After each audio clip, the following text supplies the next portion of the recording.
Good morning. Voice ಎಷ್ಟು ದೊಡ್ಡದಾಗಿ ಬರುತ್ತೋ ಅಷ್ಟೊಂದು ದೊಡ್ಡ ಚೆಕ್ ಬರುತ್ತೆ ಇದರಲ್ಲಿ. Good morning. ಓಕೆ, ನನ್ನ ಹೆಸರು ಕೆಚ್ಚಪ್ಪ ಅಂತ ಹೇಳಿ. ಹೊಸಪೇಟೆಯಿಂದ ಬಂದಿರೋದು. ಬಿಸ್ನೆಸ್ ಬರೋದಕ್ಕಿಂತ ಮುಂಚೆ ಮೈನಿಂಗ್ ಅಲ್ಲಿ ಡ್ರಿಪ್ ಚೀಟಿ ಬರೀತಾ ಇದ್ದೆ, 5,000 ತಗೊಳ್ತಾ ಇದ್ದೆ. ಜೀವನದಾಗ ಚೇಂಜ್ ಆಗ್ಬೇಕಂತೇಳಿ ಒಂದು ನೆಟ್ವರ್ಕ್ ಮಾರ್ಕೆಟಿಂಗ್ ಬೇಕಂತ ಬಯಸ್ಬೇಕಾದ್ರೆ ಬಂದಿರತಕ್ಕಂಥದ್ದು ವೆಸ್ಟೇಜ್ ಮಾರ್ಕೆಟಿಂಗ್ ಪ್ರೈವೇಟ್ ಲಿಮಿಟೆಡ್. ಅದನ್ನ ಮನಸ್ಪೂರ್ವಕವಾಗಿ ಕೆಲಸ ಮಾಡೋಕೆ ಸ್ಟಾರ್ಟ್ ಮಾಡಿದೆ. ಫಸ್ಟ್ ಮಂತ್ ಇನ್ಕಮ್ 295 ಬಂತು. ಸೊ ಇದನ್ನ ಯಾಕೆ ಕೆಲಸ ಮಾಡಬಾರ್ದು ಅಂತೇಳಿ ಇದು ಪ್ರಾಡಕ್ಟ್ ಎಲ್ಲ ಯೂಸ್ ಮಾಡಿದ್ವಿ. ಅವಾಗೆಲ್ಲ ಈ ಥರದ ಆಫೀಸರ್ಸ್ ಎಲ್ಲ ಇದ್ದಿಲ್ಲ.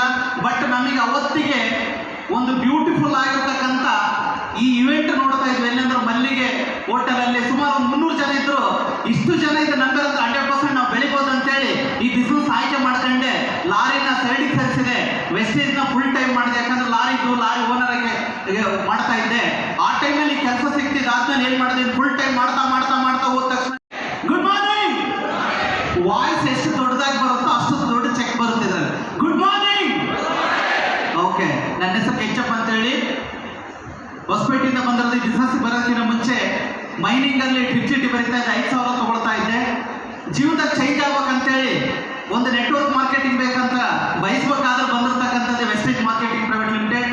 ಅದನ್ನ ಮನಸ್ಪೂರ್ವಕವಾಗಿ ಕೆಲಸ ಮಾಡೋಕೆ ಸ್ಟಾರ್ಟ್ ಮಾಡಿದೆ. ಫಸ್ಟ್ ಮಂತ್ ಇನ್ಕಮ್ 295 ಬಂತು.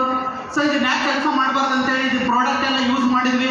ಅವಾಗೆಲ್ಲ ಈ ಥರದ ಆಫೀಸರ್ಸ್ ಎಲ್ಲ ಇದ್ದಿಲ್ಲ. ಬಟ್ ನಮಗೆ ಅವತ್ತಿಗೆ ಒಂದು ಬ್ಯೂಟಿಫುಲ್ ಆಗಿರ್ತಕ್ಕಂಥ ಈ ಇವೆಂಟ್ ನೋಡ್ತಾ ಇದ್ವಿ. ಎಲ್ಲಂದ್ರೆ ಮಲ್ಲಿಗೆ ಹೋಟೆಲಲ್ಲಿ ಸುಮಾರು 300 ಜನ ಇದ್ರು.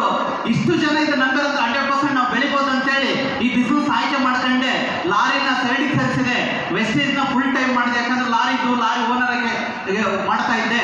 ಆ ಟೈಮಲ್ಲಿ ಕೆಲಸ ಸಿಗ್ತಿದ್ದು. ಆದ್ಮೇಲೆ ಏನು ಮಾಡಿದೆ, ಫುಲ್ ಟೈಮ್ ಮಾಡ್ತಾ